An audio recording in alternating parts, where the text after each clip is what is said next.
Hello everyone, myself Hitesh Kama and today I am here to discuss about PYQs from your JEE Advanced का paper. I think ये कुछ tricky PYQs है, कुछ difficult PYQs हम लोग लेंगे. यहाँ पर पूरे सीरीज में, पूरे वीडियो सीरीज में हम लोग इतने सारे PYQs हम लोग कवर करेंगे and ये वो PYQs रहेंगे जो difficult तो है but साथ में सॉल्विंग के साथ साथ हम लोग कोई तो एक फैंटास्टिक आपको ट्रिक्स भी देंगे इसको सॉल्व करने के लिए, which will definitely help you out in your concept building as well as in your problem solving techniques. Okay, so let's start with this session. So first of all, जैसे कि आपको पता है मैं आपको फिजिक्स के रिलेटेड आपको सारे के सारे PYQs में आपको सॉल्व करके दिखाऊंगा. So this is our JA physics. It's not JA physics. Okay, JA physics नहीं, it is just a physics. क्या ये? Just a physics. Because ऐसे ट्रिक्स आपको दूंगा, ऐसे प्रॉब्लम सॉल्व. बिकॉज एमसीक्यूज में क्या रहता है, आपको टाइम भी तो देना पड़ता है. मींस आपके पास रिक्वायर्ड एक इनफ अमाउंट ऑफ टाइम रहना चाहिए. एट द एंड आप पेपर चेकिंग के लिए आगे की क्वेश्चन सॉल्व करने के लिए आपके पास टाइम रहना चाहिए. तो कुछ शॉर्ट ट्रिक्स भी आपको रिक्वायर्ड रहने वाले हैं. वो सारे के सारे डिस्कस हम लोग यहाँ पर करेंगे. अलग अलग पैटर्न्स में हम लोग देखेंगे. सबसे पहले यहाँ पर देखते हैं ये क्वेश्चन हम लोग कवर करते हैं. Two ideal batteries of EMF. Now they are saying एकदम इजी क्वेश्चन मेरे को बता. यहाँ पर पहले आपको मैं बताऊँ, फर्स्ट लाइन पढ़ के आपको कॉन्फिडेंस आना चाहिए. Because they have given two ideal batteries. Okay, अगर उनको क्वेश्चन डिफिकल्ट बनाना रहता so they must give two batteries of EMF V1 and V2 with internal resistance R1 and R2 और two practical batteries. Because practically we know that हर battery को ना खुद का इंटरनल रेजिस्टेंस रहता है. समझ में आ रहा है? सो बच्चे क्या करते हैं, आपको पता है फर्स्ट लाइन में ही समझ में आ रहा है क्वेश्चन इजी बनाने को ट्राई किया है, बट स्टिल बच्चे ये क्वेश्चन छोड़ के आते हैं या रॉन्ग करके आते हैं. कहां पर उनका मिस्टेक होता है, सारी चीजें मैं आपको बताऊंगा. जस्ट यहां पर ध्यान देना. Two ideal batteries of EMF V1 and V2 and three resistances R1 R2 R3 are connected as shown in the figure. Circuit भी दिखने में एकदम इंसानों जैसा है, मींस एकदम इजी है. ठीक है. The current in the resistance R2 would be 0 if यहाँ पर बच्चे फंसते, उनको समझ में नहीं आता कि current through the register R2 must be 0.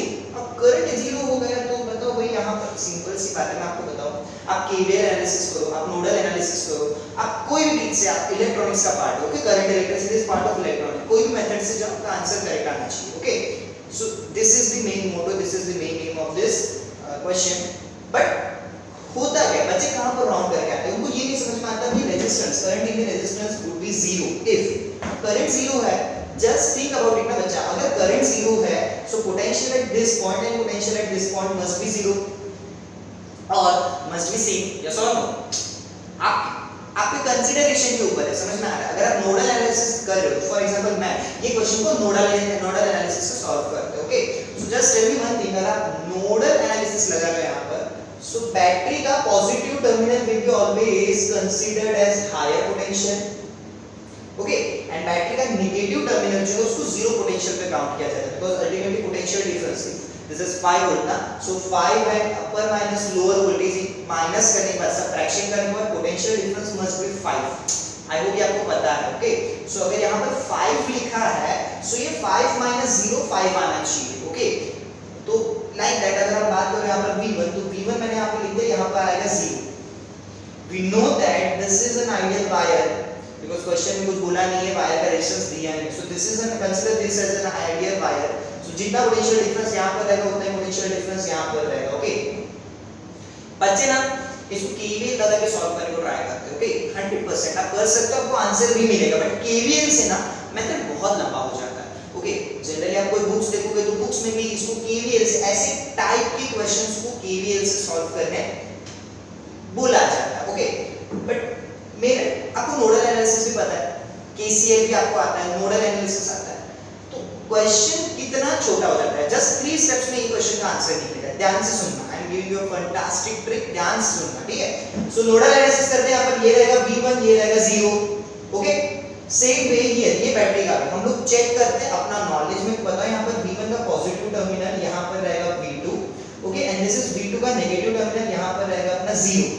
Okay, मैंने स्टार्टिंग क्वेश्चन के स्टार्टिंग में आपको एक चीज बताई थी कि current in the resistance is R2 is 0 if and only if therefore both of this terminal of R2 are connected at same potential. Repeat करो मैंने क्या बोला, अगर दोनों के दोनों सेम पोटेंशियल पे कनेक्टेड है, current flowing through this R2 will be 0. yes or no? Same thing है यहाँ पर.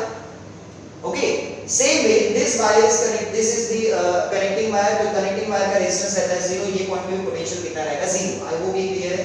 ओके, सारी जगह हम लोग ने पोटेंशियल्स मार्क कर दिए.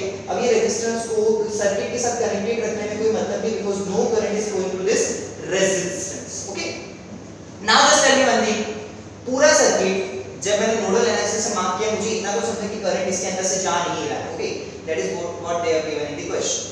अब मेरे को पता है यहाँ पर दो बैटरी सीरीज में कनेक्टेड है, उनका कॉम्बिनेशन चेक करो, negative to positive and positive to negative. That means both of these cells are connected in cell assist mode. कौन से मोड में इसको कनेक्ट किया गया है? cell assist mode, where their potential difference will be added. Remote के sales है ना, आप कैसे लगाते हो, एक सीधा लगाते हो एक उल्टा लगाते हो, यस और नो, है ना. रिमोट का सेल ऐसा लगाया जाता है, एक सीधा लगाया जाता है रिमोट का सेल और एक उल्टा लगाया जाता है, so that both of these cells will be connected in cell assist mode. उनका पोटेंशियल डिफरेंस जो है ना वो ऐड हो जाएगा. ओके, सो बता यहाँ पर वो दोनों के दोनों सेल असिस्ट मोड में है, दोनों दूसरे के अंदर ऐड हो जाएंगे.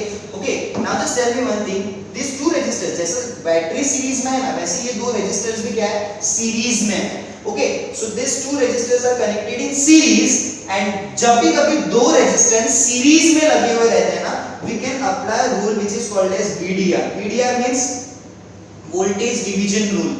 ओके, अब मोस्ट ऑफ जन आपको ये रूल आता है, तो मैंने आपको वादा किया था, मैंने बोला आपको 3 स्टेप में आपको इसका आंसर मिलेगा. ठीक है, ये चार में से कौन सा ऑप्शन करेक्ट है, जस्ट विद इन 3 मिनट्स मैं आपको बताऊं, केवीएल यूज करो आप, ये क्वेश्चन बड़ा हो जाता है, समझ में आ रहा है आपको. 4 to 5, 5 to 6 based on your skills, आपको उतने स्टेप्स यहाँ पर उतना भेजा खुद का खाना पड़ता है. ओके, यहाँ पर कुछ नहीं, मैं आपको बताऊं जीरो कष्ट के साथ आपको यहाँ पर आंसर मिलेगा. ओके, जस्ट आपको VDR मेरे को बताओ, यहाँ पर VDR क्या रहता है. VDR is voltage across that resistance, whichever resistance, whether you are considering R1, whether you are considering R2, whichever resistor you are considering, that voltage across that resistance divided by total voltage. Voltage across that total resistance divided by total voltage is equals to वो resistance, means that resistance across which we have to find the value of this potential difference. Okay, तो अगर V1 का value find out करना है तो यहाँ पर R1 आएगा, V2 का वैल्यू फाइंड आउट करना है सो यहाँ पर R2 आएगा. Okay, so that will be R2 divided by RD. Okay, कितना हो गया, ये हो गया आपका voltage division rule. What is this? Voltage division rule. When this voltage division rule is applicable, ये भी आपको बता देता हूँ, बच्चे क्या करते हैं पता है, उनके ना हाथ में हथियार दिया ना, छोटा बच्चा रहता है, हाथ में चाकू दिया तो कैसे भी यूज करता है, उनके बच्चों के भी हाथ में अगर हथियार दिया ना, मींस वोल्टेज डिवीजन रूल अगर उनको पता है ना, कहीं पे भी अप्लाई कर देता है, ऐसा नहीं रहता बच्चा.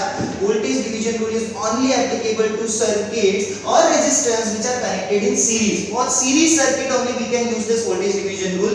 पैरेलल सर्किट है so we must use current division rule, because current you know that parallel में करंट क्या होता है अपना डिवाइड होता है. Okay, so let's use this rule. मेरे को पता है यहाँ पर वोल्टेज अक्रॉस दिस R1 के अक्रॉस का वोल्टेज पहले फाइंड आउट करता है. So voltage across this R1 is V1. From this diagram we can clearly conclude ना, इधर तो जीरो पोटेंशियल है, इधर अपना V1 है, सो सबट्रैक्शन कितना आएगा, V1 - 0. Voltage across R1 is V1. Voltage across that R1 is equals to what, that resistance divided by total resistance. What is total resistance in this circuit? R1 plus R3. कई सारे बच्चे बोलते हैं sir R2 लो ना, अरे R2 disconnected है because R2 के across का करंट कितना है, current through R2 would be 0, मतलब R2 के अंदर से करंट कितना होना चाहिए, 0 होना चाहिए. Okay, so now just tell me one thing, दो ही रेजिस्टेंस है यहाँ पर R1 plus R3. Okay, formula अभी बाकी है.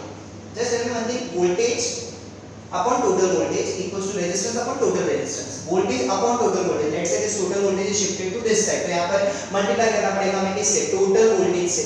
मैंने पहले भी बताया था दोनों के दोनों सेल असिस्ट मोड में है, मतलब 1 और 2 दोनों के करंट्स जो है, इस करंट तो सीरीज सर्किट में करके सीरीज जाएगा. ओके, बट ये दोनों के पोटेंशियल डिफरेंस जो है वो क्या हो जाएंगे, ऐड हो जाएंगे. That means V1 plus V2. Okay, this is my equation number 1. Let's move on to the equation number 2. In similar fashion, can I write here for equation for V2? Here V2 minus 0. So voltage across this R3 is V2. V2 minus 0 equals to जो resistance है वो divide by total.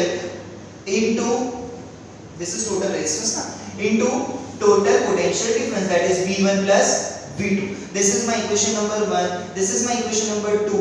दो step हो गया, मेरे पास एक last step बचा है, सीधा आंसर मिलेगा, देख लो यहाँ पर, ये आएगा V1 divide by V2 equal to क्या आएगा, ये दैट इज ये तो लेके मींस दोनों डिवाइड हो जाएंगे, दोनों कैंसिल हो जाएंगे, ये दोनों कैंसिल हो जाएंगे, बचेगा क्या, just R1 divide by R3. Okay, now using this equation you have to solve, you have to verify all these four condition में चारों में से कौन सा कंडीशन यहाँ पर satisfy होगा.